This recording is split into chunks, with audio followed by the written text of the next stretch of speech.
मिले सुर मेरा तुम्हारा तो सुर बने हमारा। सुर की नदियाँ हर दिशा से बहके सागर में मिले। बादलों का रूप लेकर बरसे हल्के हल्के मिले सुर मेरा तुम्हारा तो सुर बने हमारा। मिले सुर मेरा तुम्हारा।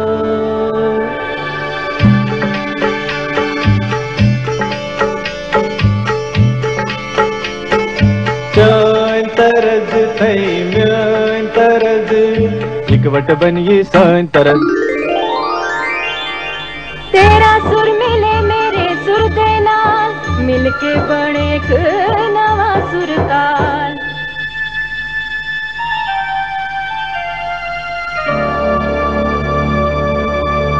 मिले सुर मेरा तुम्हारा तो सुर बने हमारा।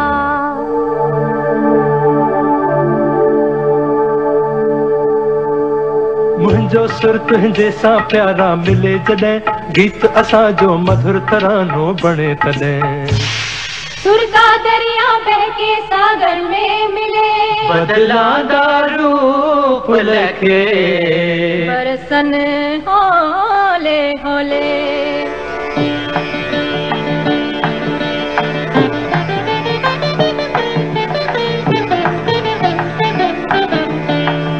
இசைந்தா நம் இருவரும் சுரமும் நமதாகும். திசை வேறானாலும் ஆழிசேர் ஆறுகள் முகிலாய் மழையாய் பொழிவது போல் இசை நம் இசை.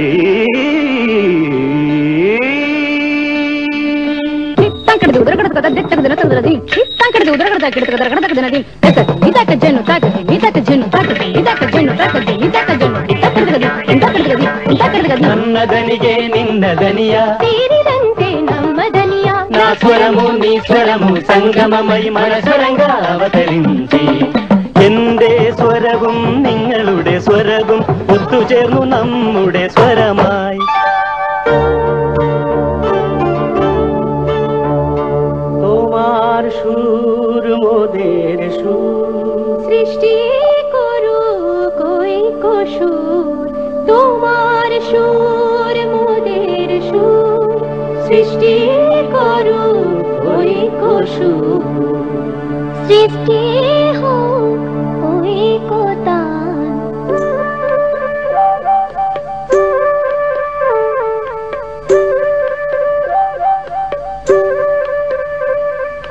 তোমা মোরা স্বরর মিলন সৃষ্টি করি চালু ঐক্যতানু.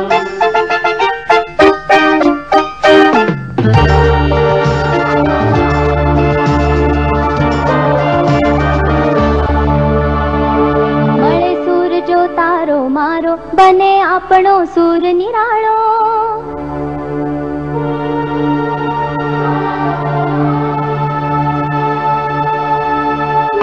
तुमच्या जुळता तारा मधुर सुरांच्या बरसती धारा. सुर की नदियाँ हर दिशा से बहके सागर में मिले. बादलों का रूप लेके बरसे हल्के हल्के मिले सुर मेरा तुम्हारा.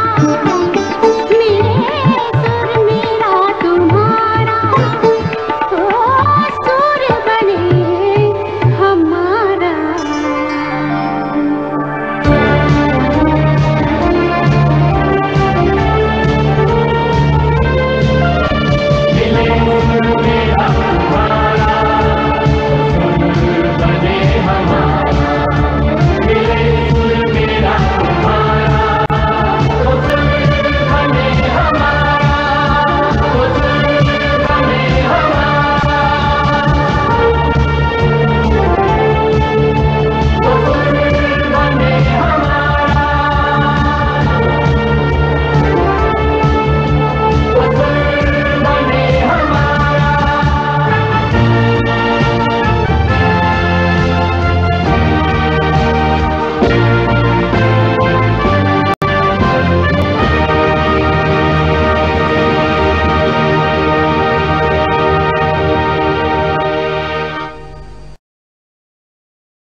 and what an evening it is.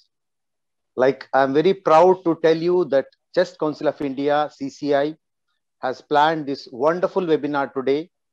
The webinar topic is panel discussion of origin of a river, origin of a saint, and origin country of COVID-19 have always stood mysterious.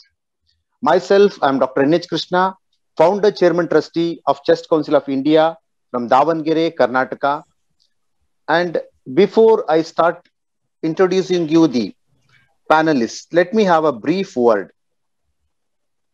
You know, we are all bombarded by waves and waves of COVID. We in India, as of now, we are probably ending with wave 2 and we are expecting wave 3. This is not different in other countries where there are in wave 3, wave 4, and we are never sure at which wave it ends.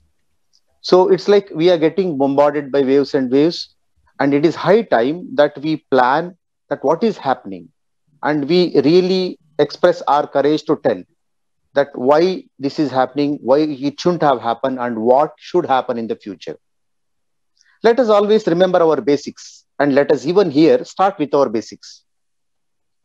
Any suicide attempt, a poisoned case getting admitted to casualties, if the patient is in a state of awakeness, we will ask what poison he has consumed so that we understand the source of the poison to plan a perfect antidote. If the patient is unconscious, then also we will anyhow start the treatment as per the best of our knowledge to restore him back to life. But anyhow, this means knowing the root cause is always the best to halt the prognosis of the disease. This universal phenomenon is applicable everywhere and even to COVID-19 as well. How come the country of origin of COVID-19 has never stood transparent to WHO and the entire globe for the same? While billions are getting infected and millions are dying globally, how only few lakhs are only getting infected there and only thousands have died in your country, which is actually having the highest population in the entire globe? We are happy that you have controlled the mortality and morbidity brilliantly, which any highly advanced country that cannot do it.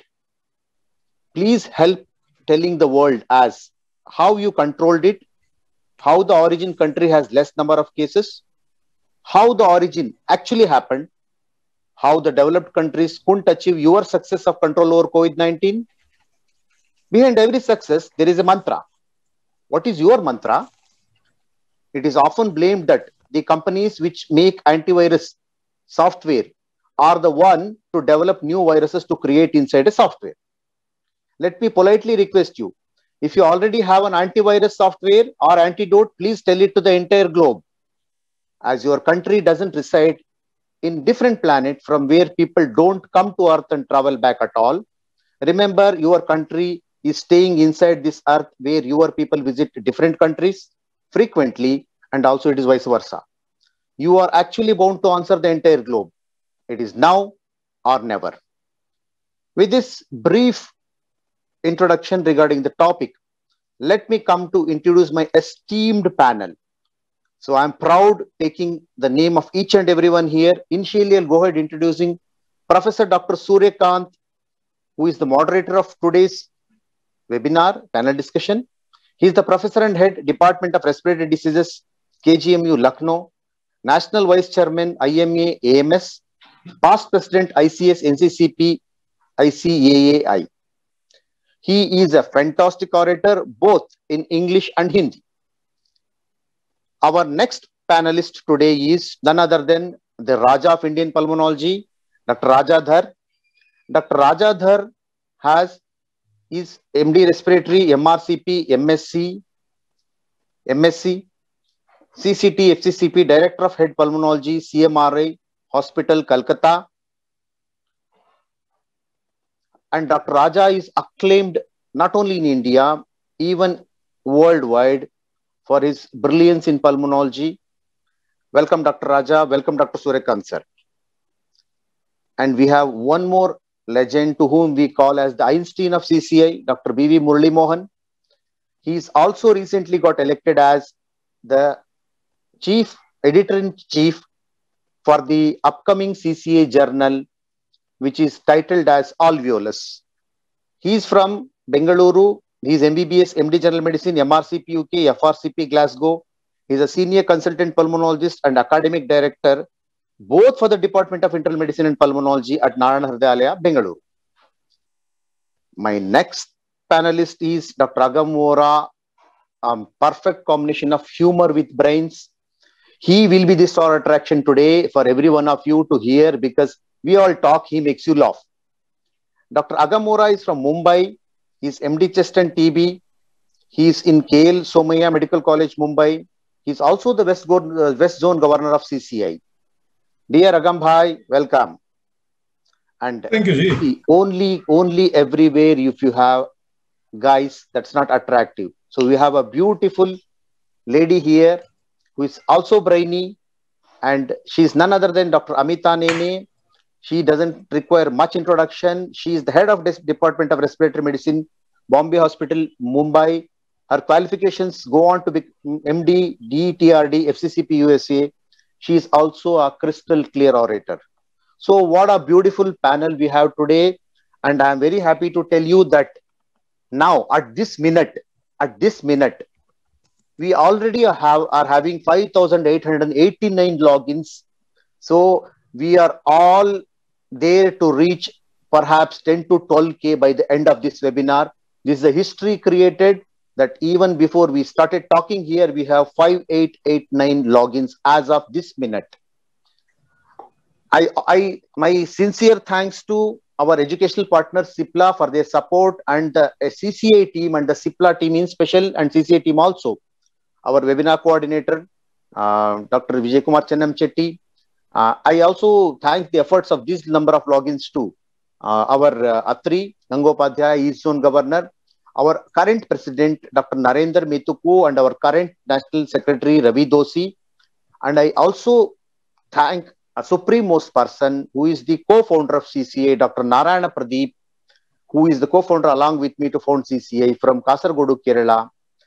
So thank you everyone. After this, we will have a presentation from Dr. Suryakant sir, an introductory one for the 10 minutes, which will be the backbone for the entire discussion is going to happen. And wherever, if I do not answer any question, Dr. Rajadhar will be answering those questions. And if the Raja doesn't answer, then we will end the webinar right there and then. So, so I'm asking the technical persons, kindly go ahead playing the video presentation of Dr. Suryakant sir. Dr. Suryakant sir, please.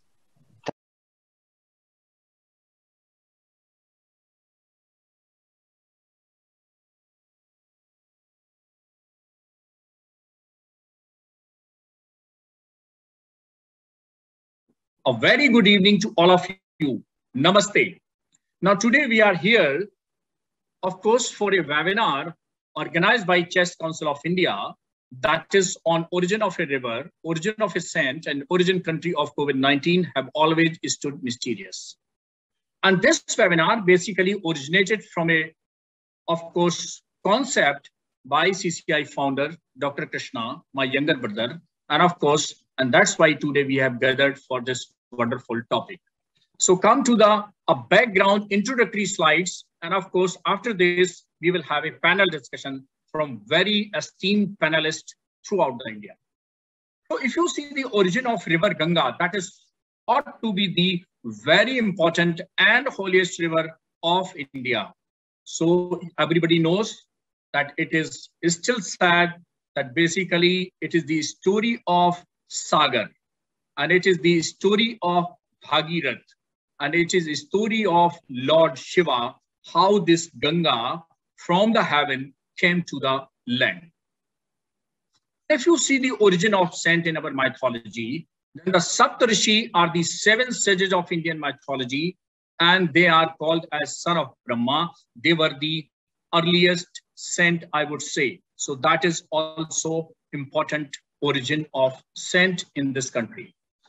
Now, somewhere you listen the mystery, sometimes you listen the myth. So what is mystery and what is myth? So very important to differentiate what is mystery or what is myth. quality of being is strange and secret and full of things that are difficult to explain. This is called mystery. An idea or a story which many people believe, but that does not exist or is a false, is called myth. The origin of COVID-19 could become another unsolved modern mystery. At the origin of pandemic remains uncertain. The political agendas of government and scientists have generated thick clouds of obfuscation. Neil Armstrong, he said that mystery creates wonder, and wonder is the basis of man's desire to understand. Very important. Now, if you see the worst viral pandemics in last 100 years, means in 1 century, if you see, these are the 8 important worst viral pandemics in last 100 years. And I will not say anything, I would not name anything. And out of 8, if you just see the origin of these pandemics, you will find some red names. And these red names are from particular country. So this is the COVID virus. Appears to be very beautiful. But in Hindi, there is कहावत, जो खूबसूरत है वो खूबसूरत बला भी हो सकता है. So don't go for the beautiful nature, beautiful appearance of this virus. This is very deadly. And if you see the disease count, the death count, and case fatality ratio throughout the globe and India, you will be surprised to know that it is huge. 18 crore total cases till date, and out of which only 3 crores in India, 38.9 deaths throughout the globe, and 3.92 lakhs deaths in India. So India is having only 10% burden of the mortality and around 16.5 burden of the disease. And of course, if you compare the case fatality ratio, the national average is 2.3 and India is 1.3. So nobody can say that India is not fighting COVID very successfully. Yes, we are. Out of the so many developed countries, the countries with the very developed health infrastructure, they were collapsed. But India has fought this fight very bravely and very, of course, efficiently. The question arises, how the spread continued to Wuhan suddenly spread to Philippines? A lot of questions will be raised during this background presentation, and a lot of answers and different kind of versions you will get during the panel discussion.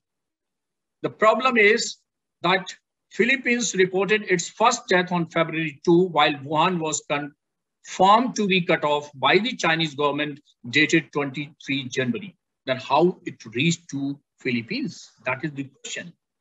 Then the spread continued to Italy, Iran, Brazil, and so far countries, you see, so far distant countries from China. If you just see the distance of these countries is not only in 100, it is in 1,000. 7,560 kilometers China to Italy, 4,000 kilometer distance China to Iran, and 16,000 kilometers China to Brazil, and of course US. So much distant countries, and they have a lot of cases of COVID-19. But what is the problem inside the China? What are the barriers which could, of course, ban the COVID-19 to spread inside the same country, the origin of that country, illness? And if you see that the distance between the Beijing and Wuhan, it only around 1,000 kilometers. The distance between Shanghai and Wuhan, it's only around 800 kilometers. Distance between Tianjin and Wuhan is only around 1,100 kilometers. But why there are less number of cases? If you just compare with the cases of these cities in the China and of course a lot of other countries, there is a major difference, drastic difference. So we will discuss the place of origin. One theory is that it is coming from the bat. The question is, the previous 2 coronaviruses, SARS and MERS, were found mainly from bats living in the caves in Yunnan, a province of southern China. In the COVID-19 virus originated naturally from bats, then people living around the Yunnan caves would have been the firstly infected. But that doesn't happen.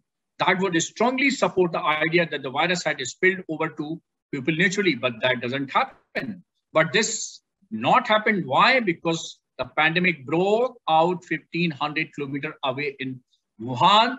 And however, the batch range is only 50 kilometers. So it is unlikely that would have happened to Wuhan naturally. So that's a big question, a geographic question. Why are we searching the origin? The question is why today we are having this panel discussion? Why we are having these questions? What is the interest? What is the purpose of this webinar? Firstly, to find the source, and if it's still out there, we can prevent future reintroduction of the same virus into the human population, number one. Number two, second reason is that if we understand how this one jumped from bats origin into humans, we can perhaps prevent similar events in the future to prevent future similar pandemics. Thirdly, to develop more efficient treatments and vaccines. Origin of COVID-19 virus, what are the various probable hypotheses? Now, very important, the original hypothesis given by China, and it is being circulated throughout the globe, is the virus evolved naturally before spilling over into humans from an infected animal, that is bat. The virus evolved. The second theory is that the globe is speculating, most of the scientists, they are speculating, the virus evolved naturally, but employee at the lab become infected from a sample and accidentally leaked it into the community. The third theory is, which now majority of the scientists believe, that scientists at the lab were manipulating virus samples and accidentally or intentionally released the pathogen. Now, yes, we have to solve these three questions during this panel discussion. Now, if you see what is the theory behind the natural origin of the virus, suppose it is the primary target, it was bats. In the SARS-CoV-2, the intermediate host was the civet cats. In MERS-COVID, it was the, of course, camels, which were the intermediate host.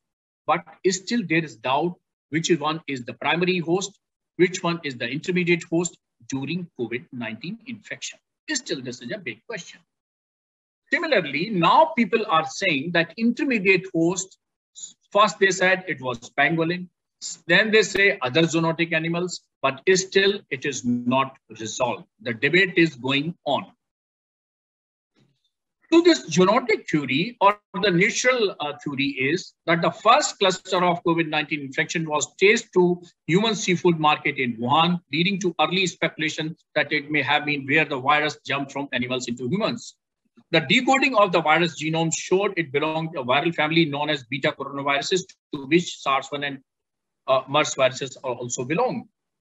And this is the meat market of the Wuhan, which is supposed to be the so-called origin of the virus. A group of virologists and others wrote in Lancet on February 19, 2020, conclude that this coronavirus originated in wildlife. Lancet letter had been organized and drafted by Peter Daszak, president of the Eco Health Alliance of the New York. You know, the agency which funded the viral research at Wuhan Viral Lab. Dr. Daszak's organization funded coronavirus research at the Wuhan Institute of Virology. So there are a lot of doubts about this natural emergence. No evidence to offer the WHO Commission. So this theory is questionable. At White House press conference, Donald Trump, the earlier president, declined to assert this theory, and recently, new President Joe Biden announced a fact-finding committee to provide the report regarding origin of COVID-19 within 3 months. This is the very debated, very, of course, hot building that is called Wuhan Institute for Virology. And of course, Shai and her colleagues at the Wuhan Institute of Virology have performed high-profile experiments that made pathogens more infectious. Such research known as gain of function. And during panel discussion, we will, of course, have the questions on what is this gain of function theory and how it happened and what is the history. And if you go into the history, a lot of other viral diseases also, this is true that viruses escaping from the laboratories. This happened to smallpox viruses, SARS-1 viruses, and 4 times from the Chinese National Institute of Virology in Beijing also, and Singapore also, and other countries also during the SARS-1 virus infection story also. So now this is the leak theory. This shows that yes, it can be also one of the theory, or this can be the intentional or accidental, of course, transmission from the lab by the fault of the scientist or anything. The highly anticipated WHO report on the origin of SARS-CoV-19 was released on March 30, and this also, of course, said that there are 3 or 4 possibilities. The final WHO report says that most likely root of SARS-CoV-19 emergence was from a bat lineage via an unidentified intermediate host with more frequent human contact. But the query is not resolved. A lot of questions will be asked during this panel discussion. And of course, at the end of this, conclusion will be made. And of course, that conclusion will be shared to the scientist world, to the professional societies, to the media, and to you. So thank you very much for listening on this background introductory slides. And now we will start the panel discussion. Namaste.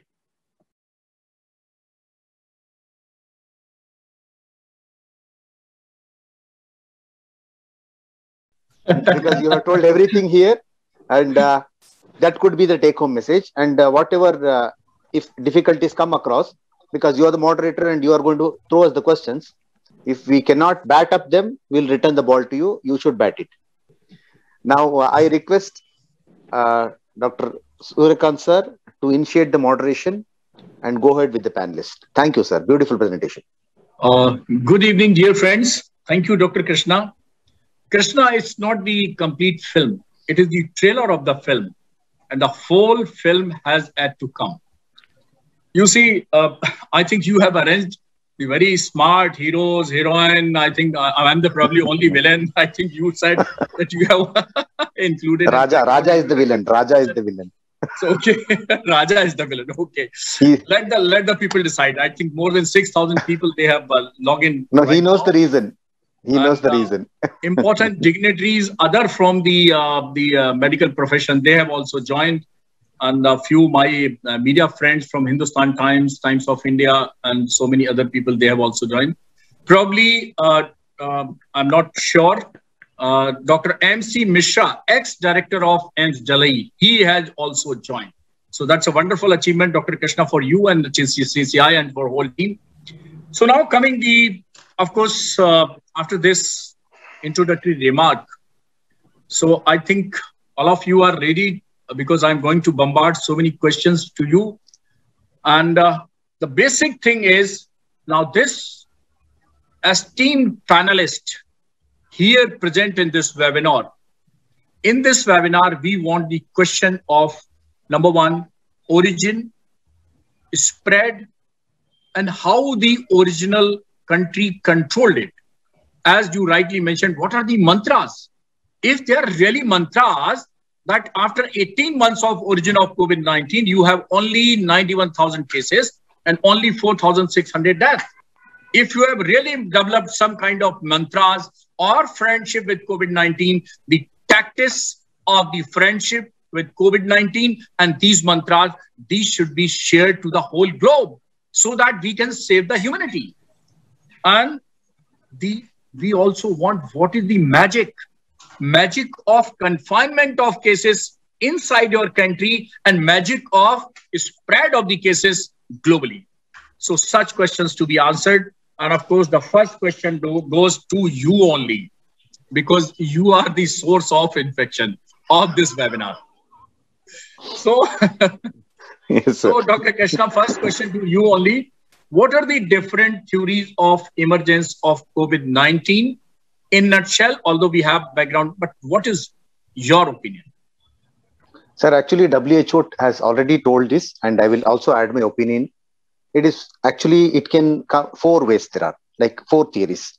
One is having an intermediate host, like which is suspected to be pangolin in COVID-19. A direct zoonotic introduction, that is from bats or bat saliva falling on a meat. This is the second theory.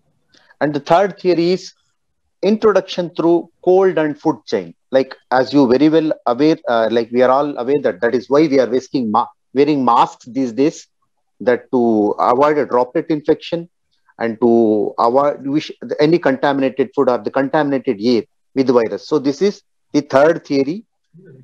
and introduction resulting from a laboratory accident or incident. So it could be introduced while it is leaked from a laboratory, or that could be accidental or incidental. I don't want to mention that further. Yes. That is up to the research to understand that. So these are the only 4 theories from how the transmission can take place. Dr. Krishna, if I just ask you, can you give number 1, 2, 3? Can you prioritize? What is your speculation? Which theory is number 1 now? Which theory is number 2? Sir, according to my priority, the lab incident is number 1. Okay, that's great. Dr. Agam Vora, so now from Karnataka, we are moving to the Mumbai. So, yes, how are your friends? Shah Rukh Khan, Salman Khan, Akshay Kumar, and of course the... Kareena Kapoor. Kareena Kapoor. Yeah. So I think all your friends are happy and you are happy with them. So coming to my question is, how SARS, MERS and SARS-CoV-2, that is COVID-19, are related to each other? Can you tell the connections of these 3 important viruses? Thank you very much, sir.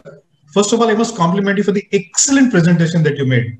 You know, when this invitation came, I was thinking, if I have to make this presentation, how would I go about it? And I was completely numb. The way you did it was really awesome. And of course, Krishna, great. I could have never imagined doing a program on this topic and then to gather so many stalwarts and make everybody read. Oof, since noon, I was so worried. I said, what kind of questions are going to be there and what kind of answers I would probably give. Tough time I had. The question, how are these viruses related? These viruses are all cousins of each other. You know, they belong to the same coronavirus family. It is a family of all enveloped, positive sense, single-stranded RNA virus. We all know that there are 4 generations, alpha, beta, gamma, and delta, of which alpha and beta, they gain more attention because they have a potential to cross this animal and human barrier. And that's how they infect humans. They generally jump between birds and mammals. We are not too sure how this came from, as you showed in your presentation, from bats to humans. And there are theories which say that probably there was a pangolin in between. Somebody feels there was cats in between. And there could be various other animals which played intermediary hosts role. But all these viruses have a lot of genetic similarity. In fact, in one of the papers I was reading, that SARS-2 has almost 80% genomic homology, in the sense resemblance to SARS-CoV-1, while about 50% similarity with MERS-CoV, meaning that they all are belonging to same family. That's the way I look at it. Thank you. Thank you, Vora. Thank you, Agam, for wonderful, of course, interrelation comments.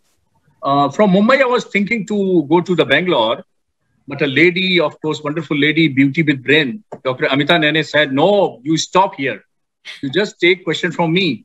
So I'm forced to ask the question to Dr. Amita Nene that can you tell us various points against the COVID-19 being a natural virus, a real challenge for you? Thank you, Dr. Suryakant, for this interesting question, and thank you for the excellent presentation. You know, you actually have really made everybody's mood very, very excited to listen to all of us. And thank you, Dr. Krishna, for this excellent idea of this webinar. So basically, there are lots of people who are very skeptical about this being actually a natural virus, and people feel that this may be actually a man-made virus. So what goes against a natural virus is that the spike protein of the SARS-CoV-2 virus contains 4 amino acids, all 4 of which are positively charged. So basically, whenever you have an amino acid sequence, one positively charged amino acid has to be next to a negatively charged, then a positive, then a negative. Otherwise, if they are similar, then they'll repel each other. So naturally, you cannot have 2 positively charged amino acids next to each other. But in the spike protein sequence, there are actually 4 amino acid sequences. So all 4 which are present are positively charged. So this cannot happen naturally because they should be repelling each other. And if you have 4 positively placed amino acid charged sequences, then it is going to bind more efficiently to the negatively charged human cells. And this makes it very, very infectious and makes it even more deadly. So this is something which is very weird, which is so far never seen in naturally occurring viruses. The second thing is that there are about 22,000 types of coronaviruses which are available. Not a single one has inclusion of either HIV genomes or Plasmodium vivax and genes or DNA in it. Whereas SARS-CoV-2 actually has presence of the anti-malarial Plasmodium vivax also and HIV parts also. So this is actually something very, very strange. And these 3 points actually go against the possibility of SARS-CoV-2 being a natural mutation, and it could be some genetically engineered part. Probably, we don't know. We'll find out towards the end of the webinar. Thank you. You're muted. You're muted. Thank you, Amita. It's always a pleasure to listen to you and to see you, and of course, to know your depth of knowledge. So you are perfect. You are a producer, director, and actor like Amir Khan in the film industry, Mumbai. So a person with perfection as far as the academics is concerned. Now, of course, Amita has given me permission to go to the Bangalore, and Dr. B.V. Murli Mohan is there. Dr. Mohan, what are the 2 ways of evolution of viruses? That is mutation and recombinant theory. And what do you think, which is coming too closer to this virus? Dr. Murli Mohan. So first of all, Professor Suryakant, I think that was a brilliant presentation you started with. As Dr. Krishna said, we don't really need to have this discussion. You covered virtually everything.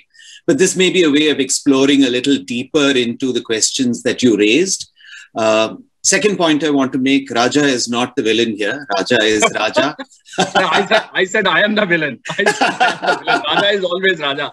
Yeah, and Yata Raja, Tata Praja. So that makes us all villains. Sir, he was called villain because of setting the question paper.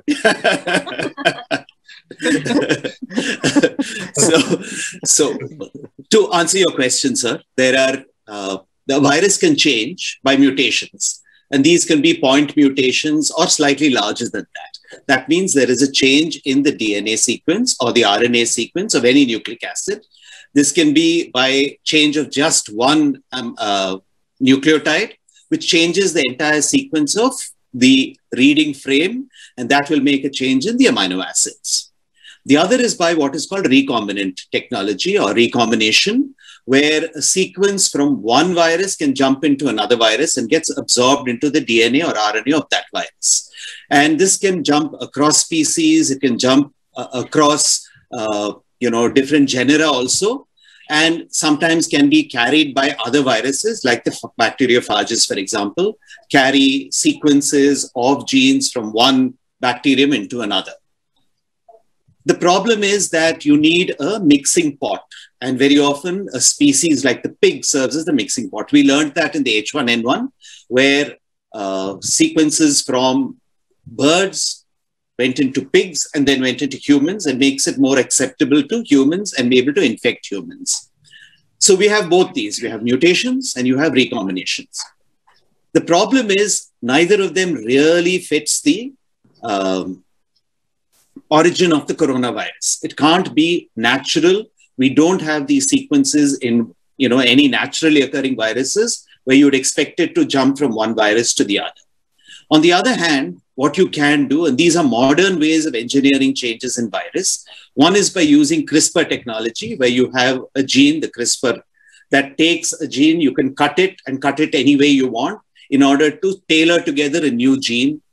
So that's one way. And they've used it in this very same, genetic manipulation, possibly by making viruses that can actually enter humanized rat lungs. And they've used this for research technology.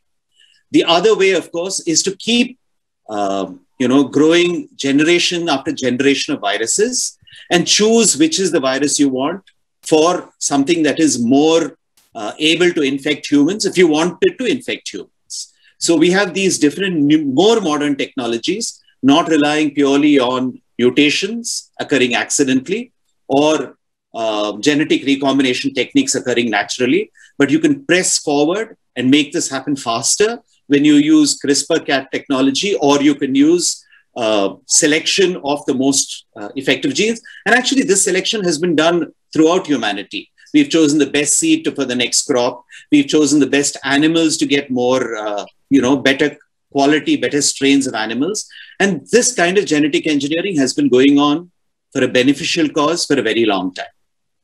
Whether it has really been used for the same reason in the generation of the SARS-CoV-2 technology is not very clear. Okay. Dr. Mohan, you're always very meticulous. And I think if the audience can see the books behind the Mohan, you can see this is the induction effect. If even he doesn't read them, this is the induction effect that every knowledge, every part of this comes ultimately into his mind. So that's a wonderful story. What I will do in the background of Kalam Sahib and Swami Vivekananda is there, I will put some books also next time. So the next question is, of course, I'm going to the Calcutta. Yes, Kolkata. Dr. Rajadhar. Dr. Raja, as Dr. Krishna mentioned, Raja of the Indian pulmonology. So we are the Praja and he is the Raja. So Raja, what can you tell us about the correlation of bats and viral respiratory diseases, more specifically about coronavirus disease and bats? Thanks, Dr. Suryakant. Lovely presentation. I'll repeat what everyone else said and say that it was very nice, very lucid and very crisp and short. And Krishna Bhai, wonderful idea to put this webinar together. You know, I was skeptical to start with as to whether we could 1.5 hour session of this, but I mean, looking at this, probably we could go on all night and we will still have an audience. So, so let me quote one paper which started all this, Dr. Suryakant, and that's the Lancet paper from February 2020. So this was even before we had our first case of COVID in India.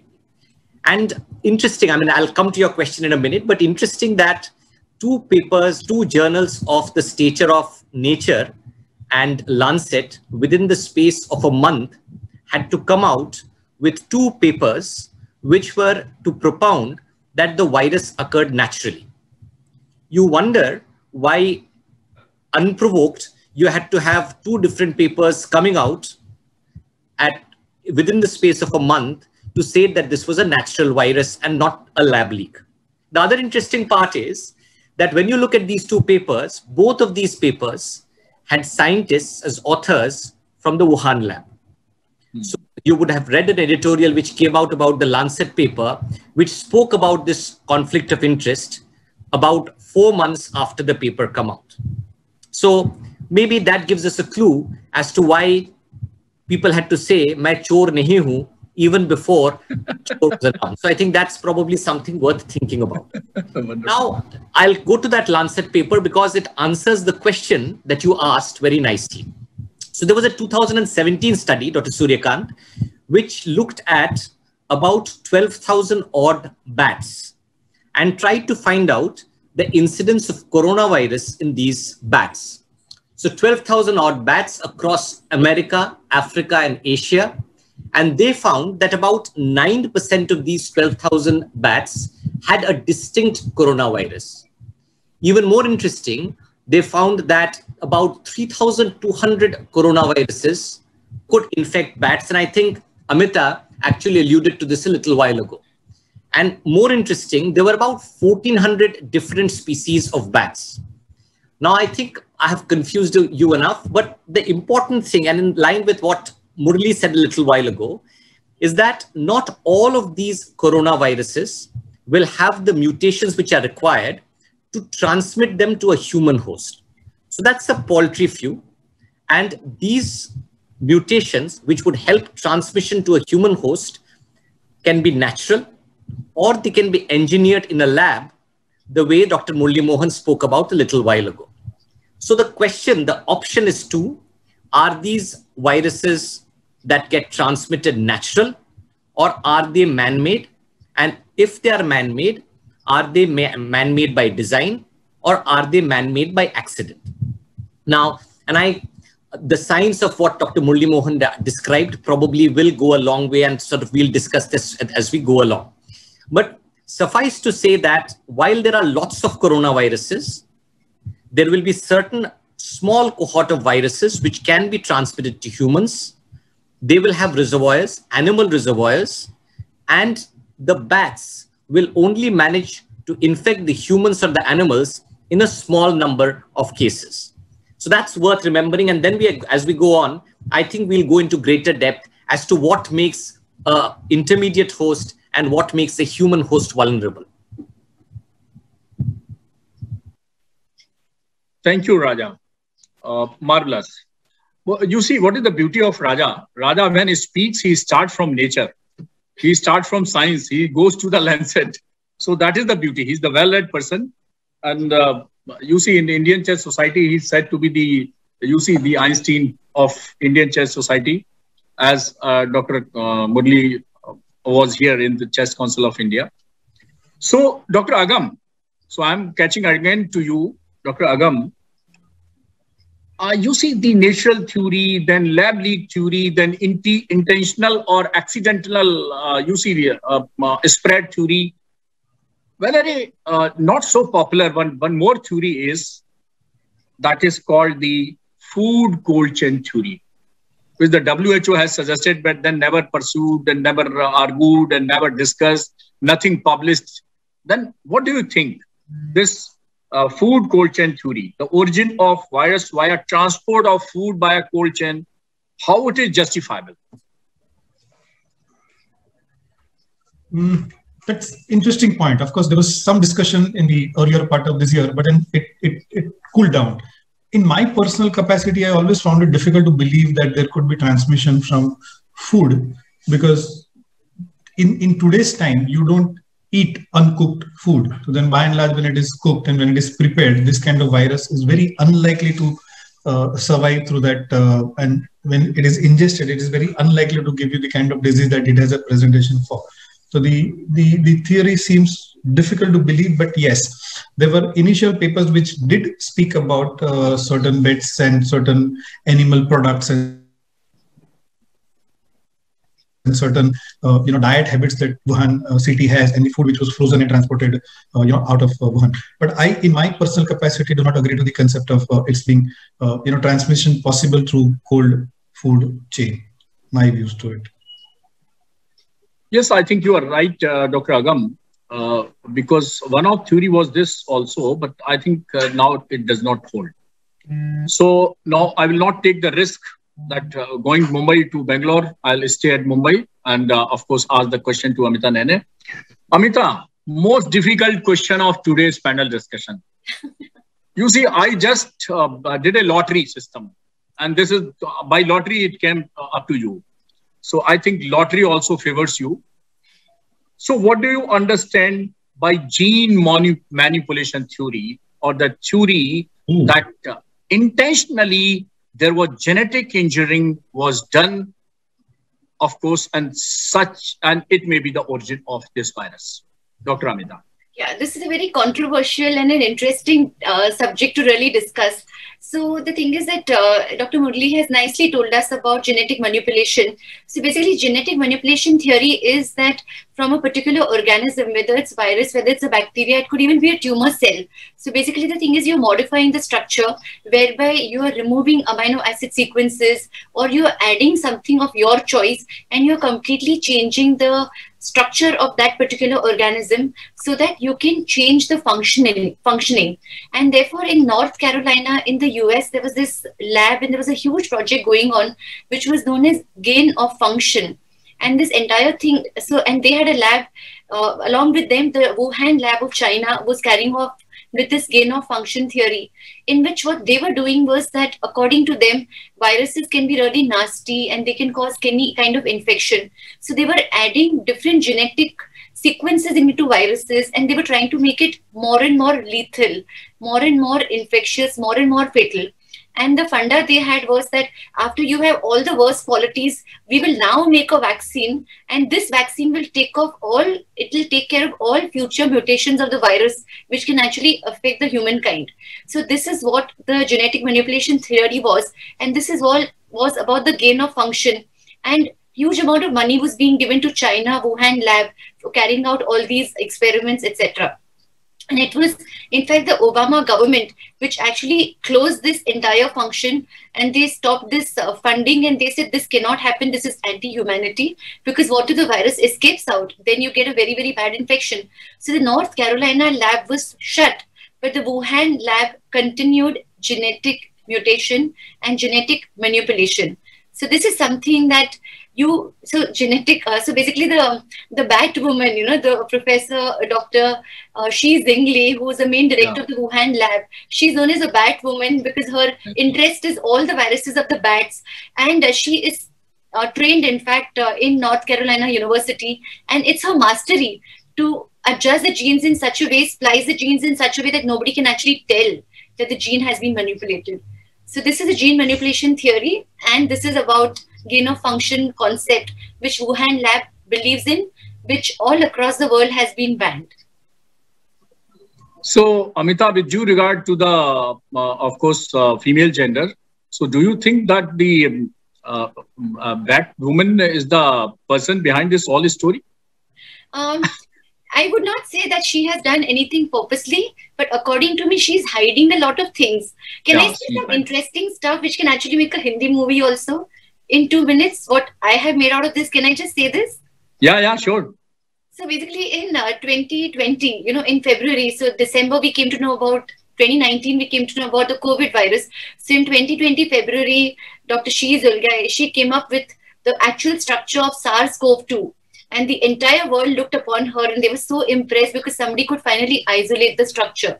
And she gave the entire genome. And in the paper, she also said that there was another viral culture which they had in their possession, which is known as RA-GT13. And she said that 96% of this is similar to SARS-CoV-2.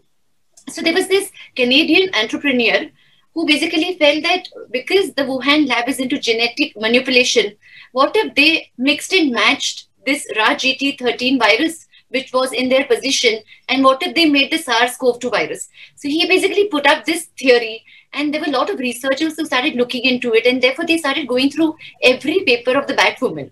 So interestingly, she had come up in 2013 with a paper where she said that there is a virus which they have isolated, which is from the bat, and it can infect humans directly through ACE2 receptor, and it does not need an intermediate co-host at all. So the SARS-CoV-2 also, we are really not sure, is there any intermediate host or not?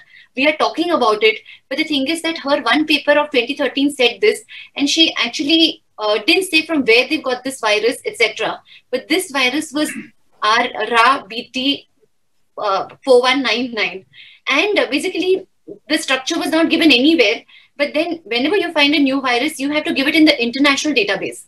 So people found out from the international database that this RA-TG13 that she spoke about was similar to the RA-BT that was reported in 2013, exactly the same, which means from 2013, they had this. Then people started going through all the database of Chinese literature, and there were these PhD students who were doing the PhD under her guidance. So she had given one of the papers to one of the students who spoke about 6 miners who worked in the Yunnan province caves, and they got certain symptoms, and these symptoms are very interesting. So they got cough, they got malaise, they got fever. The CT scan showed ground glass, subpleural opacities, and pulmonary thromboembolism. And these people, out of 6, 3 people died. Those who died either had comorbidities or all were elderly. So basically then questions started coming to her. What if this was a viral illness, which was, from Yunnan, if it came over here? And at that time she said, oh, that was a fungal illness, that wasn't a viral illness. But then another student of hers had done a thesis on the same thing, and there it was written that these workers had antibodies to SARS positive. So eventually then she had to actually accept that it was a virus, and she was involved in this study, and she actually added an addendum to her February 2020 paper. So all this is kind of quite fascinating. So Amita, wonderful, wonderful retrograde analysis, wonderful. So I think we have to come another wonderful UC storyteller, Dr. Raja. The horseshoe bat, which seems to be the animal reservoir involved in not seen anywhere in Wuhan, especially the seafood market, which is the usual picture of Wuhan's seafood market, has the question of an intermediary. The intermediary here seems to be the pangolin. What is the peculiar about the pangolin which makes it an unlikely animal host? Number one. What are the other intermediary hosts that have been considered in case of the coronavirus? Two questions in one go. Thank you, Dr. Suryakant. I'm still remembering the story that Amita said. So I'll sort of start off from there and also from what you said during your talk. So I think the first thing to say is that one of the things which looks suspicious with the SARS-CoV-2 virus, as Amita said, is the fact that this virus seems to be ready to be transmitted to a human host straight from a bat. So, you know, it doesn't need an intermediary host to get transmitted in the first place, which is again a first among coronaviruses that we have seen in the past till today. Now, if there is the requirement of an intermediary host, the next question arises, which is, why have we not managed to isolate this virus in any intermediary host till now? We are 1.5 years into the pandemic. We have not answered that question. So all the theories that have come from China about an intermediary host are theories, and we have never actually found an animal host, a reservoir host for the SARS-CoV-2 virus till date. So that brings us to the pangolin. So the pangolin is theorized to be the most likely intermediary host, the most likely reservoir. The reason it's unlikely is because in an intermediary host, like we have said, the host acts as a reservoir. We know that the pangolin actually gets infected and diseased from the SARS-CoV-2 virus to the extent that the pangolin would ultimately die from the SARS-CoV-2 in a small percentage of cases. So if it's a reservoir host, why does the intermediate host get affected in that case? It's not a question that we have managed to answer till date, but it raises questions about whether the pangolin is actually an intermediate host or a reservoir in this case or not. The other host that has been propounded is the anteater. Now again, the anteater is an animal which is found in the Wuhan seafood market, which is why we think that the anteater could be an intermediate host. It could be a reservoir host. But again, the anteater actually gets afflicted by this virus. It gets affected and gets the disease. And hence, it's unlikely that it's a reservoir host. So we are probably left with Amita's theory, which is the fact that the disease probably gets directly transmitted from bats. And if that is the case, how did the bats fly 1,500 kilometers from Yunnan in south of China to Wuhan, where we don't have the horseshoe bats that you've spoken about just now? Again, a question that remains unanswered. So as we are going through this panel discussion, we are finding more and more questions which have got ominous connotations to which there are no answers. And as we go along, maybe we'll get some answers to these questions, Dr. Suryakant. Thank you, Raja. So let's have a half-minute break. You see, I was just reviewing what are the important luminaries who are listening: Raja, Krishna, Agam Vora, Amita Nene, and Dr. Murli Mohan. And this is a very short announcement that Dr. M.C. Mishra, ex-director of AIIMS Delhi, he was the director before Dr. Guleria. He is listening to all of you. So wonderful. So, Aman, this is a very historical day, Dr. Krishna, for you, that you have generated a lot of heat and interest to the stalwarts like Dr. M.C. Mishra. I know him because I have been in the panel of so many TV debates, and he was also one of the speakers recently held a very important post-COVID management discussion done from the US. So thank you, sir, that you have joined on my request. Warm welcome, sir, on behalf of Chest Council of India. Yeah. Warm welcome, sir. Privileged to have you here. And a few other luminaries, that is the Gaurav Sehgal from Hindustan Times and Dr. Sunita Yadav from Udaipur, Rajasthan, and so many others. I'll keep you updating because your technical advisor is very smart Mr. Vinod, and he's continuously giving me feedback who is joining, who is not joining. So wonderful. So this 20 minutes break. Warm welcome, dignitaries. Warm Krishna welcome. is not providing any tea, coffee to anybody anyway. Beer with us, beer with Krishna. So it is all due. I think we will take a grand party whenever we meet, of course, in the near future. So another question, of course, to Dr. Krishna only. Has there been example of lab leaks in the past? Number one. Can you give an example and discuss the result of that accident? What happened to the lab leak? It might help us to try and find some similarities with the current scenario, the theory of lab leak. Sir, now that's a good question. Well, I will answer that. It's actually in the history twice it has happened. It has happened in 1971 and 77. And during 1971, this happened with the Soviet Union being there, and it happened near the Aral Island, where they were trying for this biological weapons. And it got accidentally leaked, and this was infected and got killed so many people, and this made 10 people to die, and this came into picture only by 2002. Now the second is, this happened right there in China itself. It's regarding the influenza virus, and in 1977 this incident happened. Actually, the very important question here is where both the leakages happened. These were not the standard quaternary lab centers. Like their grade, they were not upgraded to the, there are so many labs.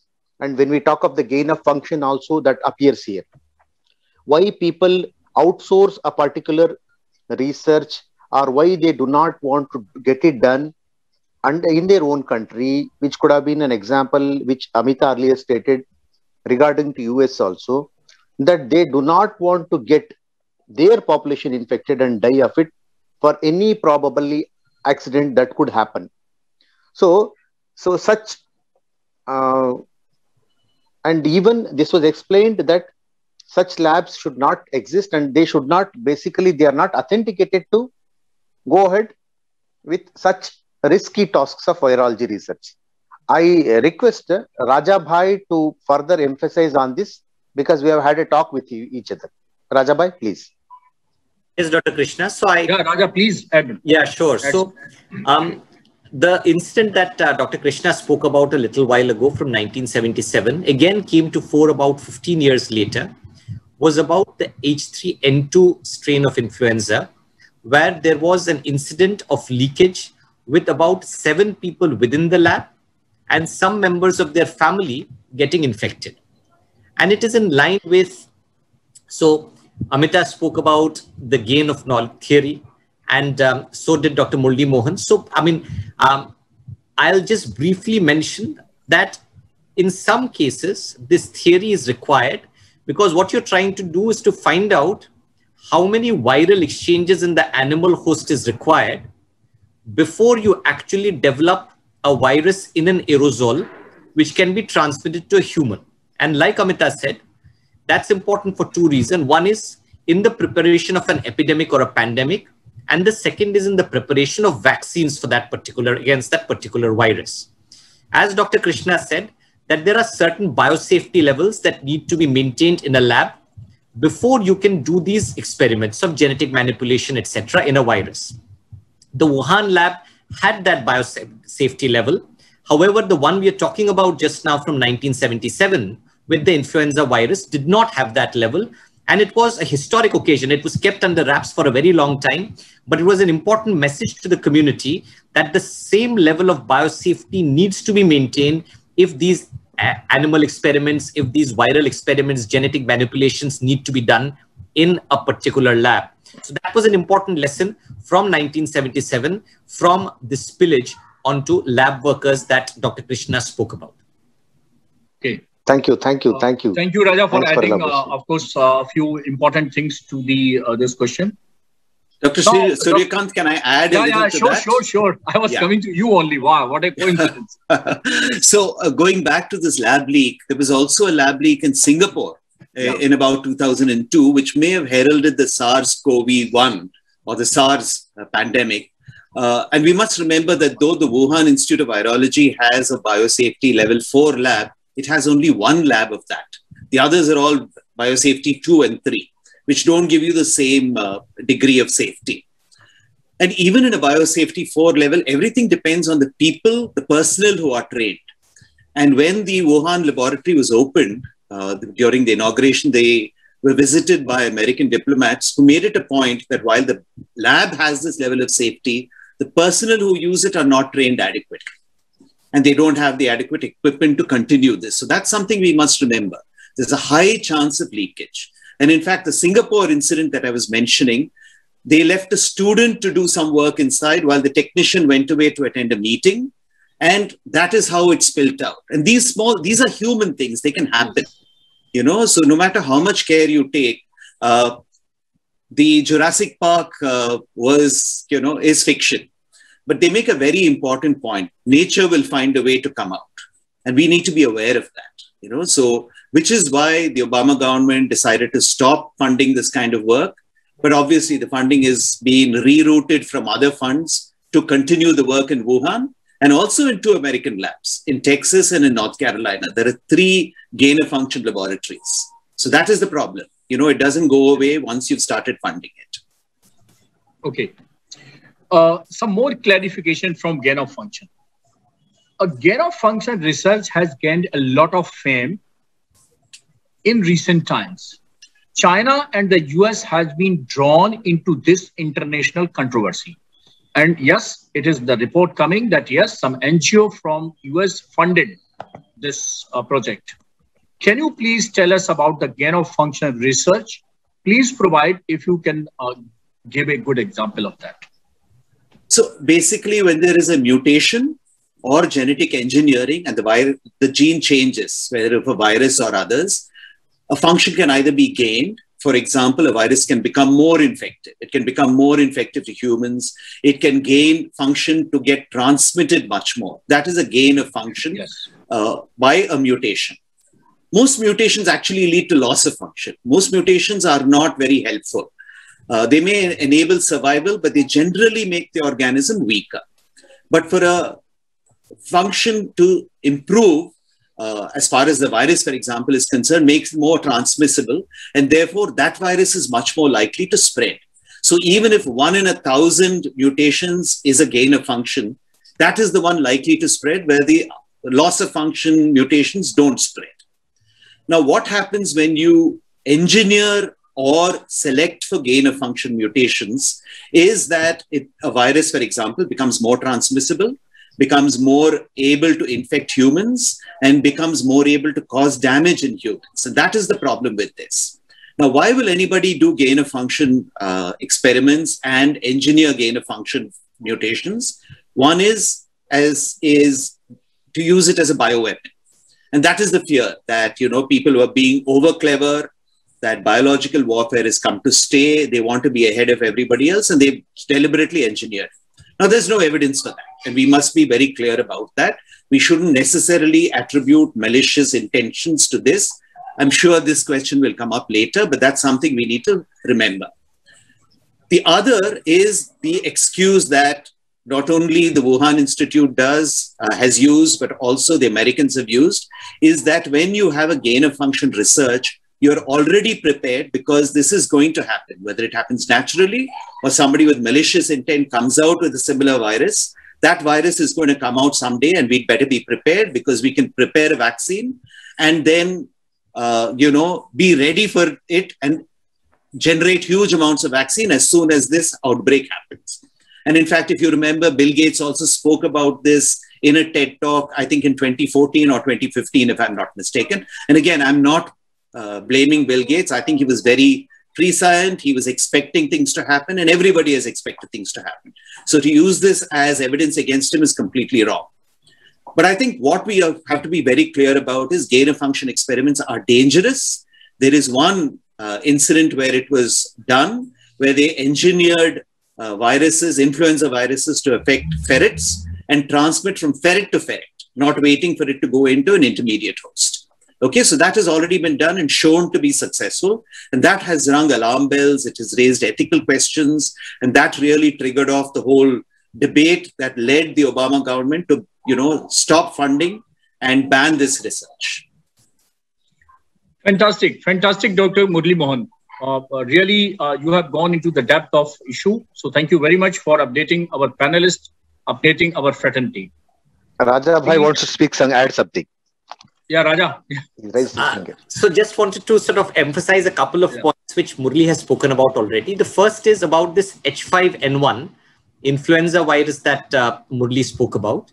The fact that what they did was 14 exchanges between ferrets. So there was 14 different exchanges between ferrets till the time the H5N1 was in a state that it could be transmitted in an aerosol to a human. So this was the first time when with a viral exchange, there was the question of bioterrorism which came in.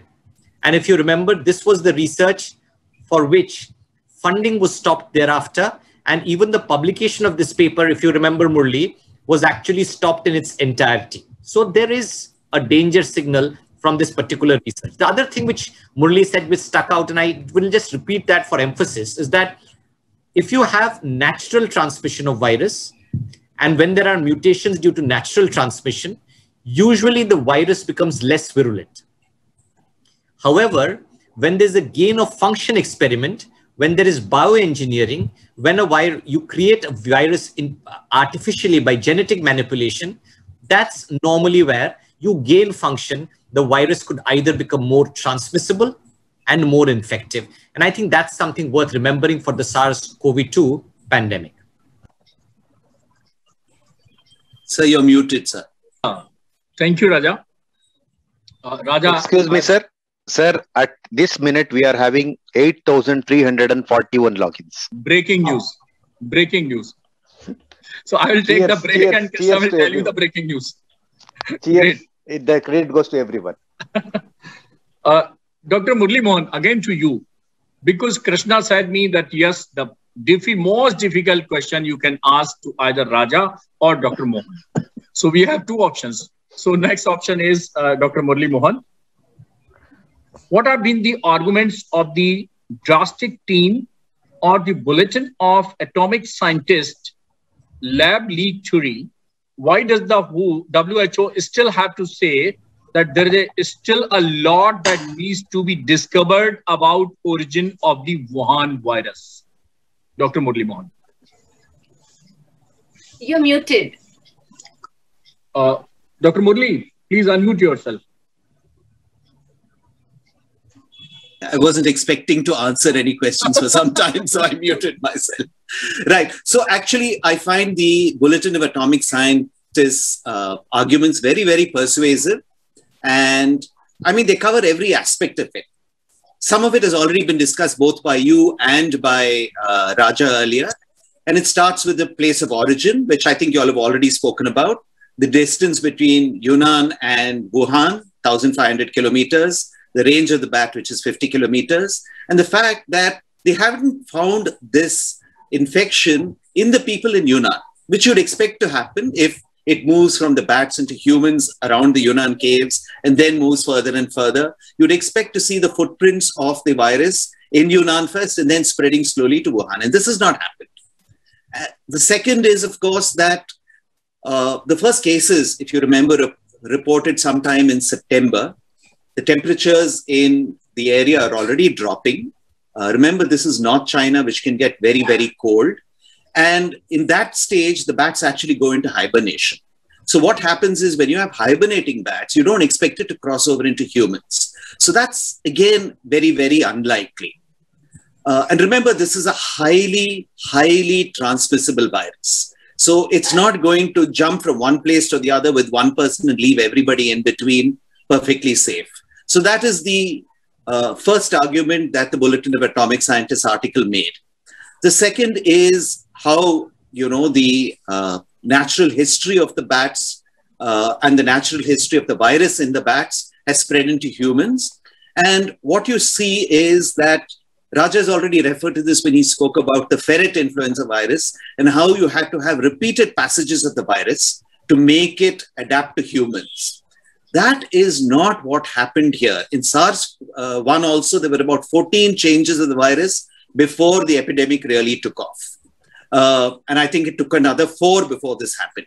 In SARS, you have a virus which suddenly looks like it's already adapted to humans. And this doesn't usually happen in nature. So you have a big difference between the natural transition of a virus to become infected to humans and what happens with the SARS-CoV-2 virus. The third is something that many people have spoken about. David Baltimore, a renowned virologist, said as soon as he saw this, he recognized a smoking gun and something has been fired. And this is the furin cleavage site. This is a tiny part of the virus, but it's something that doesn't usually happen in viruses. It's what you get in humans. And it tells you specifically that the furin cleavage site is something that allows you to recognize that between the two, we've been doing this, these antibodies to the different proteins on the virus. And one is the S1 virus, virus protein, and the other is the S2 virus protein. The S2 helps you to fuse with the cell membrane, while the S1 enables you to anchor onto the human cell. But what you need is you need these two to be cut, then only the virus will enter the cell. So this furin cleavage site is very, very important. And normally you don't get these in viruses. Human cells have this, but now you suddenly have a virus which carries this furin cleavage site, and that allows you to recognize that this may be something that has been engineered. It may have happened naturally, but it's extremely unlikely that, it will suddenly appear in a virus all of a sudden without it having recognized the steps in between by either mutation or by recombination. So that leaves us with what is called the gain-of-function experiment, which we've been talking about. And then Dr. Amita already in the beginning told you about the very unusual sequences that you have. Several positively charged amino acids coded for by these different triplets. And you generally don't get this kind of sequence in nature. You have in SARS-CoV-2 a 12 nucleotide insert at this junction, which tells you that, this is probably not natural, that it had to have been engineered. Now, this can happen in nature because a very rapidly replicating virus is very likely to have mutations. The more the number of viruses, the more the mutations, and the more the chances that you can have a mutation that meets all these qualities. For example, they say if you get an infinite number of monkeys with an infinite number of typewriters typing away, you will ultimately generate the Encyclopedia Britannica. But that's extremely, extremely unlikely. Far more likely is this, according to the Bulletin of Atomic Scientists, that this was engineered or has been cultured enough through repeated passages till you got a virus that was engineered, and then you introduce that into humans. And I think that set of arguments from the Bulletin of Atomic Scientists article was excellent. And remember that we've already spoken about what happened in the Yunnan mines, the Mojian mines, and the Amita has already spoken about the Ra2G13 virus that seems to, suddenly emerge from them and then be used almost identically in the SARS-CoV-2 virus. So I think the Bulletin of Atomic Scientists article is an excellent article. They had no axe to grind, and they were going for the pure science of it. And I think it's really a very believable article. The drastic paper was almost the same. The drastic researchers came in from all over. Again, people who initially were very suspicious of the conspiracy theories, and they wanted to explore it completely independently. And the more they accumulated evidence, they found that the people who were trying to hide the evidence had a strong conflict of interest, Peter Daszak being one of them, the Americans, NIH, which funded this research, being another, and of course the Chinese, starting with the Wuhan Institute of Virology, but also the Chinese party, Communist Party, as well as the military, who seem to have been closely involved in the research all the way from 2013. So very, very convincing articles. Wonderful. Dr. Mohan, really, it is very nice to listen to you always. So all mysterious questions I have kept for Dr. Anita. Dr. Anita Nene, be ready for our next mysterious question. Why the life in China is so normal? You see, it's like this. that we created the nuisance, we spread the nuisance, and now we are very cool. So why this kind of situation is in China? Well, the rest of the world is struggling. Do they have a special vaccine? Do they have do boond of Amrit? Or do they have any special mantra? Dr. Amita Nene. Yeah, it is really a very frustrating thought, that why their life is normal and why our life is so messed up, currently. So I want to just go back to what I actually said. So 2012, we had those miners who went into the caves of the Yunnan province and they fell sick. Retrospectively, we know that they had an illness which is similar exactly to the COVID illness that we have currently. They had subpleural ground glass opacities, they had pulmonary thromboembolism, and they also had secondary fungal infections. And they were treated with steroids, blood thinners, and antivirals. So whatever, this had happened in 2012. And then after that, all the blood samples were sent in the Wuhan lab, and repeatedly people from Wuhan lab kept on going to these caves and they kept on collecting samples from the bat droppings. Now that happens in 2012, and in 2013, in a path-breaking research, the bat woman tells us that she has isolated this virus, which actually jumps the intermediate host and infects humans directly from bats. So this is over. They don't say from where it is arisen. And now in 2020, the structure is exactly similar, but that part is kind of hidden. So I personally feel that this all suggests that right from 2013, they had the virus ready with them. Probably they were not trying to use it as a bioweapon. They were probably doing genetic engineering manipulation for their research, but they very well had this entire virus. And therefore, I personally feel that they knew exactly the insertion, they knew the exact genetic sequence. And in 2020 February, when Dr. Shi Zulgi writes her paper about the structure of the SARS-CoV-2, within a week, a Chinese scientist actually asks his government and he allows for permission to license his vaccine against SARS-CoV-2. So, I mean, within 1 week of knowing the structure, you are actually ready with a vaccine and you're asking for government permission to license it. So this sounds extremely, like this is not possible at all. Over here, we are talking about vaccines within 3 months and people are screaming and shouting and not ready to take them. And over here, within a week, you are ready to really roll out your vaccine. So I personally feel that the structure was already known to them.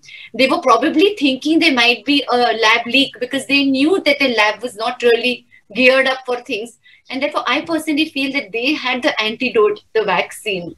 I'm not really sure if it's the same vaccine which is being given out, Sinopharm, etc., to the rest of the world, because they don't seem to respond the way Chinese are responding.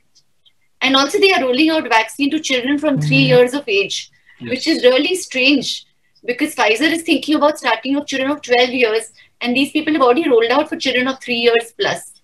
So I personally feel they had the entire genome and they had the antidote, the magical vaccine. So they have the problem and they have the solution, but they don't want to share this solution. I think this is the scenario which you have, of course, narrated very well.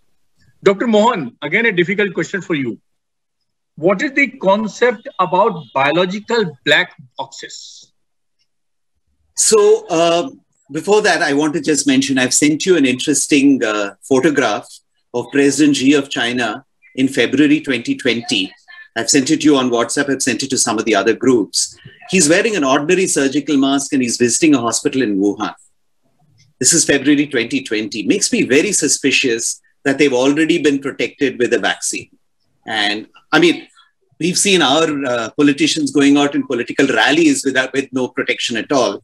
But I don't imagine President Xi would do that. And this is highly suspicious to me. You know what Dr. Amita was saying? There is strong evidence. And I think this is like another smoking gun that there is. Sorry, sir. You were asking about the biological black box. So when a plane crashes, there is a black box. It's actually orange in color, but peculiarly it's called a black box. So when this black box is one of the first things that investigators try to retrieve after a plane crash. And what happens is you have to go into it and you see what is the last stages. And this captures all kind of information. It captures what the conversation in the cockpit is. It captures the altitude, the rate of change of altitude, and all the other information, the data that exists throughout the flight, but especially so they look at the moments before the crash. That gives you a lot of information. So it has been suggested that labs that deal with biological substances, we're not talking about biological weapons alone, should have a similar monitoring policy where everything in the lab, including the temperature, the possibility of leaks, the experiments that are done, are all captured in real time and are available for analysis in the case of an accident or otherwise. And the Chinese have been peculiarly opaque about their willingness to share such information, whether it exists or not. They're not allowing people to come in. And now when all traces of the infection have died out, it's probably too late to capture this kind of information. And that's where a black box would be very useful. So that is the concept of a biological black box. There's incidentally another black box that we're talking about, which was brought up by Darwin a long time ago. And he says, when you know nothing about a certain creature, a biological substance, then it is like a black box. It's completely opaque. And it's been used by arguments for, a natural origin, natural evolution on the one hand, and, what is called intelligent creation. So you think about God has created, all kinds of creatures with great complexity, and this cannot happen by accident. And that's the other black box that you're talking about, which is particularly opposite to this argument. Did the virus originate naturally by natural evolution, or was it engineered? Is there some intelligent design behind it? Thank you, Dr. Mohan. And Raja, I think, wants to add something, sir. Yeah, Raja, yes. Yeah, Dr. Suryakant, very quickly. So I think one of the things that Murli brought out, just to sort of add to what we are discussing today. So I think the reason we are doing this panel discussion today is not to incriminate or to mudsling. Yes. I think it's ideas like this. So Murli spoke about the black box, which is a suggestion which has come to forth after this Wuhan catastrophe. There's also the question of trying to find out the origin of a pandemic so that future pandemics can actually be prevented. The question of vaccination and whether these gain of function experiments can be carried on in the future, because there is a worth to them also if they can be carried out safely. I think that's something which is important. So I think important to point out here that the exercise that we are doing today is not to incriminate a country or an individual, but to make sure that if we know the origin, going forward, there'll be a lot of worth in future pandemics which we can use in controlling that particular pandemic. Yeah, Raja, you are correct. Yes, you see, mistake can happen with anyone, but it is wise to accept the mistake so that it should not be repeated in future. So I think Dr. Murli is very... Agam wants to say something. Agam. Yeah, Agam, yes. It reminds me of a joke and I can't resist myself. Can I? Yes. When you talk about this black box, it reminds me of a joke. There's a plane which crashes. Yeah. And everybody dies. There's nobody is left. Even the black box is not found. People go and look for it, and black box is also not found. But there is one monkey which is left, and monkey is alive. So then they decide to get information from monkey.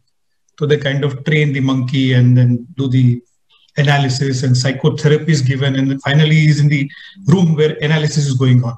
So all these psychiatrists and psychotherapists are sitting,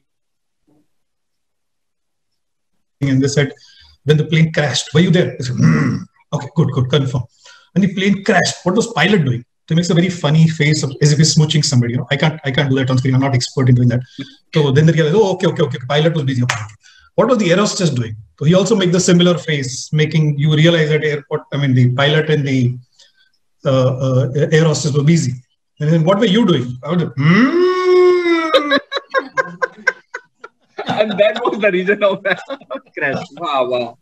Great. Agam, you are always full of humor. Great. So Murli is very, very prompt. You see, this is the photograph which he has sent to me. I can show you all of, if it is visible. Yes. Yes. Sir, you can, Vinod, you can send it to group and Vinod will put it here. Yeah. Sure. You put it in the group, sir. And okay, I'll put it in the group. Vinod. I'm sending to Vinod only. Fantastic, sir. Okay.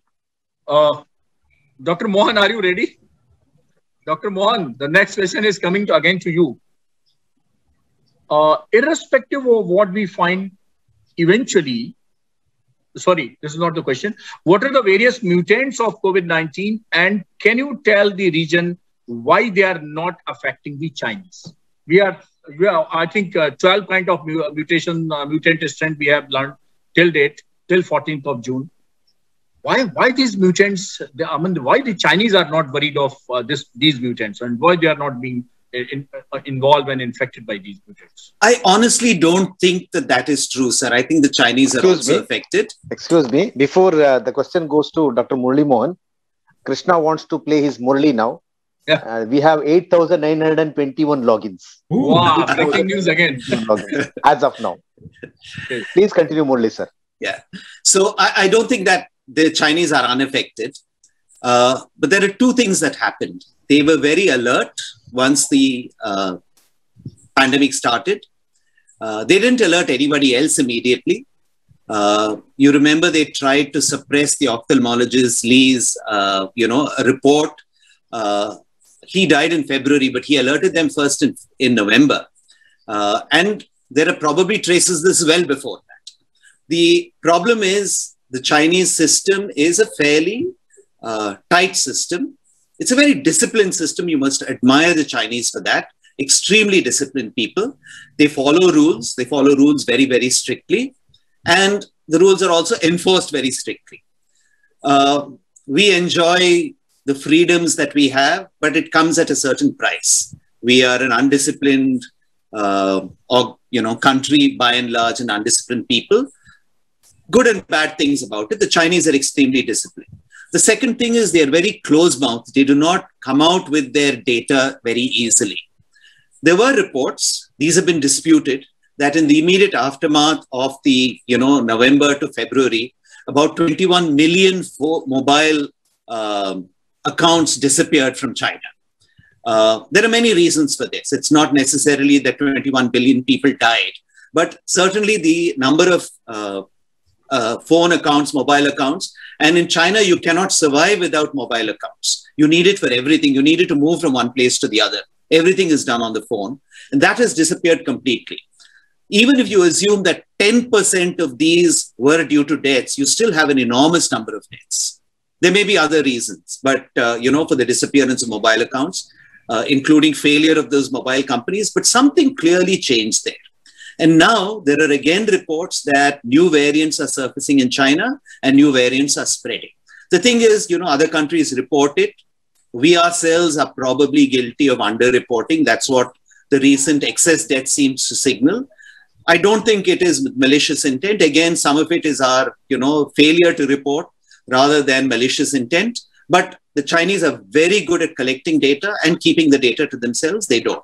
Again, this, to emphasize what Raja said earlier, this is not to blame a country, not to blame a people. This is not meant to be racist, but it's just that different systems function in different ways. And we wish they had been more open about it in the future to alert the whole world that something is coming your way. And here we have some ready-made answers. So thank you, Mohan. I think in continuation with this, you see the situation coming like this, like China have all the data, all the stories, but they don't want to share. The question. Sir, the photo is ready. Sir, the photo is ready. Can you put it, sir? Yeah, sure. Wow, Vinod, great. So this was the photo. Dr. Murali, yeah, you have brought a fantastic thing. Yes, you can see very well, very clear photo. Yes, he is wearing the ordinary mask. Okay, thank you, Doctor. Thank you, Mr. Vinod. Wonderful technical support you are giving. Okay. So now question to Dr. Agam. What do we do about accountability and transparency? How do we ensure that the supposed country of origin of a virus supports the investigation thoroughly? Oof. What can we do about it? Too much.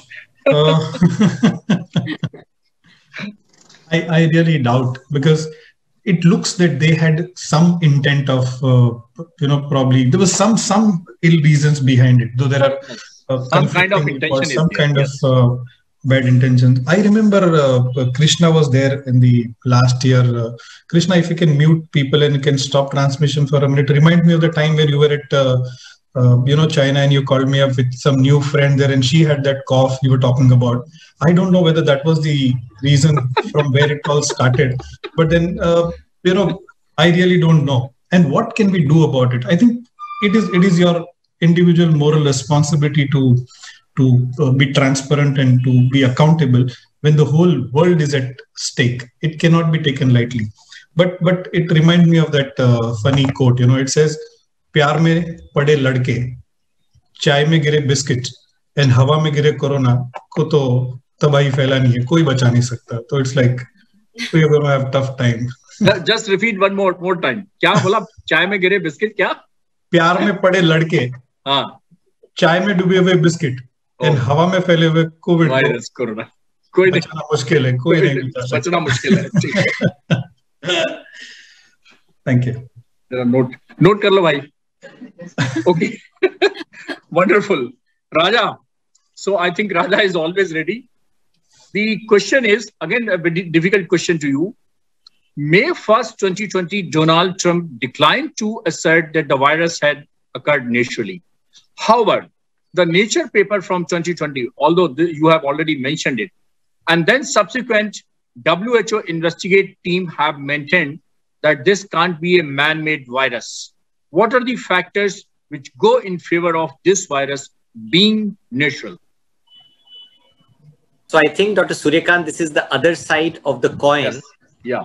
That Dr. Murali read out. So we are having balanced panel discussion. Yeah, we are absolutely not balanced. So we are not biased. So I'll quote what was said in the Nature paper and in the Lancet paper in defense of this virus being natural. So the first thing that they said was that this viral genome will actually tell you whether the virus is natural or whether it's been man-made. So it didn't go into any details as to how that would be, but a gentleman called Dr. Robertson said that the world would have known if this genome had actually been artificially engineered. It also went on to speak about what Amita spoke about very eloquently, the RATG13, and they said that the similarity between the RATG13 and the SARS-CoV-2 virus was the difference between a human and a chimpanzee. So this is not me making it up, it's straight from that paper. And it talks about so 96% similarity and a 4% difference. So the 4% difference translates into the difference between a human and a chimpanzee. And I always thought that we actually evolved quite a lot from being a chimpanzee, but obviously not. Anyway, so that was the second point of similarity. The third point that they said was that there was nothing to prove that it was engineered in the lab. This is from the Nature paper. So if you look at the arguments, so Dr. Murali Mohan provided a list of about 9 arguments in favor of the fact that this might be an accident in the lab. I am struggling to provide you with 3 reasons as to why this virus is natural. And you wonder why the World Health Organization, other big journals, why the US, certain people in the US, for instance, which has aided the Wuhan lab, are actually propounding this to be a natural virus. So that's the best answer I can provide. And you can sort of understand from my weak answer, Dr. Suryakant, that I'm struggling to provide arguments in favor of this virus being natural. Thank you, Raja. Wonderful. Now question to Dr. Anita Nene. Are there any actions on part of the Chinese government or the Wuhan lab authorities that make you feel suspicious that they have a role in entire pandemic? Dr. Anita, please. Okay, so according to me, every action on the part of the Wuhan lab or the Chinese government, each and every action makes the entire world extremely suspicious. So basically the thing is that if you want to know whether this was natural or man-made, anybody will want to go to the Wuhan lab and they'll want to see what the lab is all about. And what have the lab people done? They've completely closed the entire lab to everybody. So nobody has the access to the Wuhan lab at all. This is very, very suspicious. So if I feel I'm not done anything wrong, I'll be like, come and check, everything is clean. Over here, they want to close it. That's number 1. The second thing is, if not here, then people want to go to the mines of Yunnan, from where the horseshoe bats were discovered, and from the people the miners who got infected, from them, exactly the same structure, RTG, was discovered. So people would want to go over there. But then those caves have also been completely locked. Whoever has tried to go over there, nobody has access. They have been blocked and nobody is allowed to go into caves, which is very suspicious. What is most intriguing is that before actually the SARS-CoV-2 cases were reported from China, a few weeks before, the scientists who were working in the Wuhan lab actually fell sick. And they had a viral illness which is very similar to the COVID virus illness, but these cases are being hidden. So basically this actually got exposed because of certain emails which were traced, but they are trying to hide from the world that people working in the same lab actually got infected before the Wuhan people got infected, which says it was a leak. That is one interesting thing that they are trying to hide. And what is most interesting is that all the database of all the coronaviruses that they had has suddenly gone off the net. All the thesis, all the publications, all the studies about the research which used to be available on the internet, which they were so proud about, has gone completely offline. It's not just available at all to the world. And what is most intriguing is, supporting what Raja was saying, is that some very interesting research from our scientists and from scientists across the world, where they tried to suggest that this virus was actually man-made, those papers were actually published. And because of some bureaucratic conspiracy, these papers had to be withdrawn. So we basically know that there were a lot of these mighty people who were basically supporting the entire project, and they don't want to be involved in this. And so basically all these things actually tell us that everything is suspicious. It's really a big khichdi, I would say that. So in a nutshell, we can say that they swing towards the mystery. And Dr. Krishna, this is the last question of the panel discussion. Of course, you have to end by your answer. What is the funding connection of virus research at Wuhan Institute of Virology with USA, and what is its impact? Sir, actually, there are three aspects here. And the third aspect has been widely covered already, that is GOF altogether by everyone here. By gain of funding is covered by Amita Neni, it's covered by Dr. Muralidhar, it is covered by Murali Mohan, Dr. Murali Mohan, and also Dr. Rajadhar, in fact, some touch from Agamor also. So what? I didn't fund anything. Your joke was the gain of the gain of function. Gain of webinar. So actually, the other two theories which they put across, Americans, in supporting this, other than the GOF, first is the first reason, as Mike Pompeo himself said this, it is to help bring Chinese labs up to a higher safety standards. That's why we funded them. So, and this particular thing that even the Wuhan lab itself being the best standard lab, I don't understand why again they wanted to make it more standardized, like even became the quaternary. So this is one point. Second point, what they tell is it's always like funding and having a forced international relationship, and you fund others, you take funding from them for scientific development, scientific researches. So this give and take happens. And US is not the first country ever to do this outside US. It's all in China itself. It's already done across in Germany. It has happened in Germany. It has happened in many European countries that they have outsourced it and they have got it done.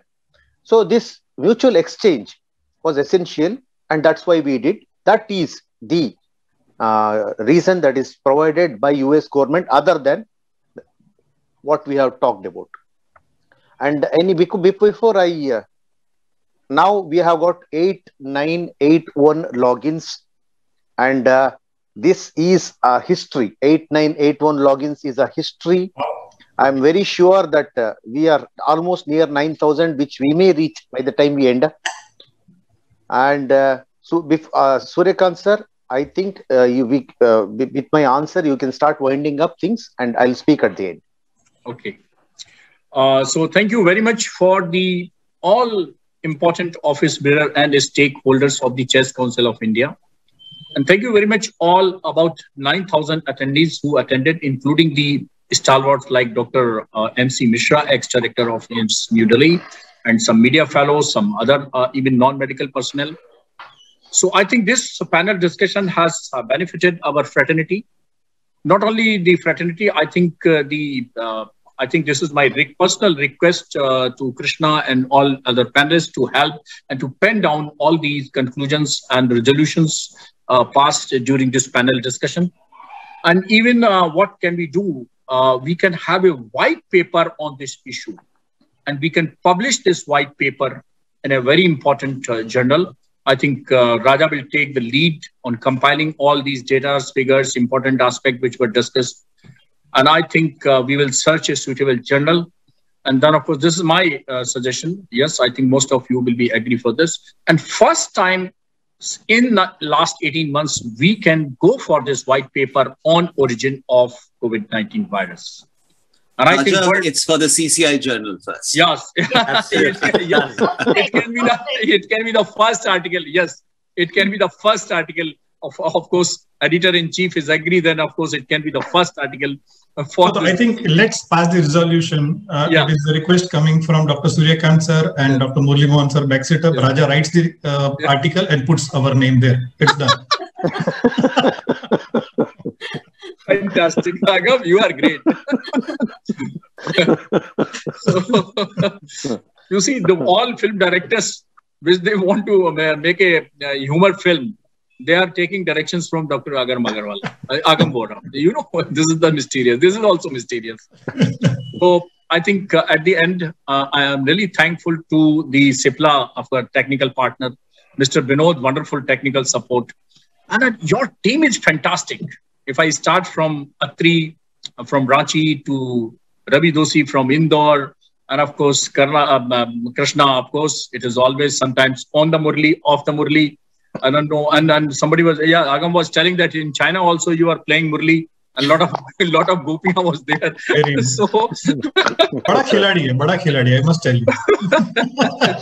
So I think, and thank you, my esteemed, of course, panelists, Dr. Agam Bora, Dr. Amita Nene from Mumbai, Dr. Rajadhar from Kolkata, Dr. Murli Mohan from Bangalore, and of course himself, Dr. Krishna from the Karnataka.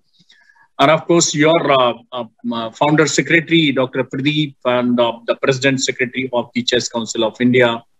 And if I left some important name, forgive me, because my association with Chess Council of India is not too long. I'm really a few months. That is my association with this. But really, I'm very more than satisfied, more than overwhelmed that you people are doing wonderful job. And my great sweet wish to all the great success for you. Thank you very much. I also must thank you before Krishna says that the wonderful moderation. Absolutely. I mean, without a wonderful moderator, this kind of program cannot see the success. And you have done that fantastic job, right from your initial talk to your comments, to your questions, to asking all those, different questions to everybody has really made this program interesting.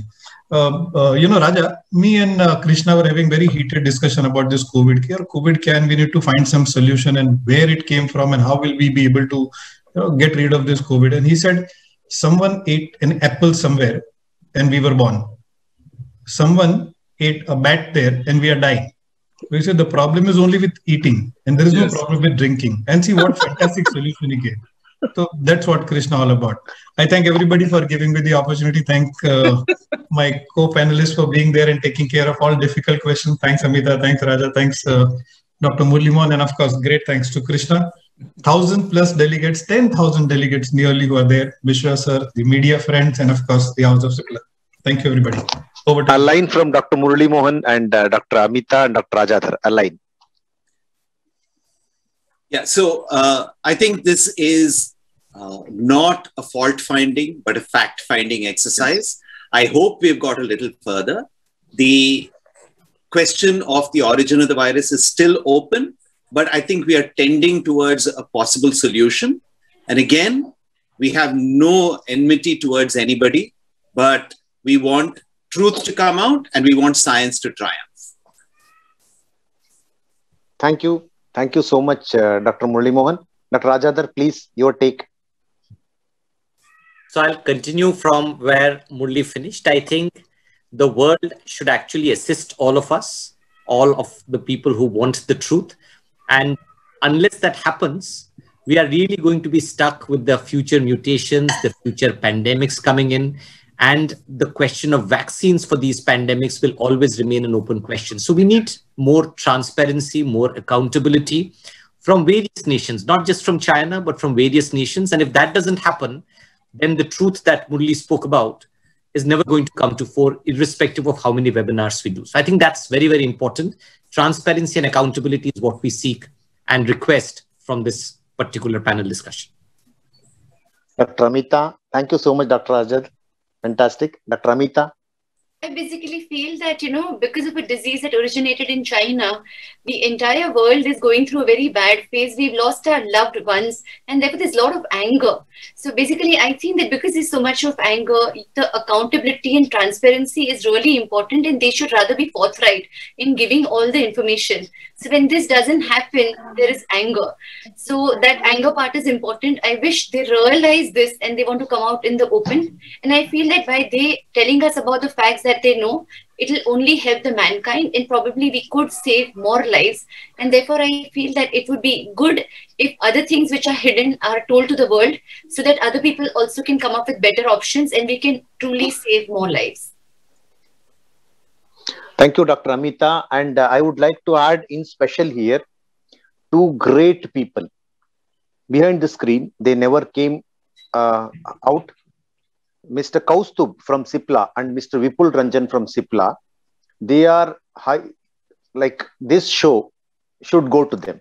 What they have done is a brilliant thing. You know about Krishna. You know about Narayan Pradeep. You know about Channam Chetty. But Vinod also, I'll tell you, fantastic person, the technical head. He is the reason behind the success of CCI. And thanks today, Kaustubh and Vipul, perfect, ultimate, amazing. So thanks Team Cipla in total, and thanks Team CCI in entire total. And I thank all my panelists. That is such a brainy panel. Why I choose, because so that I remain silent and none of my faults get caught and I remain stress-free. So my intention of choosing such a bright panel is very same, and fantastic moderation by Suryakant sir. Big and ultimate two Einsteins at the same platform, Dr. Murali Mohan and Dr. Rajadhar. This could probably like at the right place, we got the right scientists. Agam, you made our day. Had you not been there, imagine from 7:45 we were sitting and it's now 9:58, 9:55. So you made our day.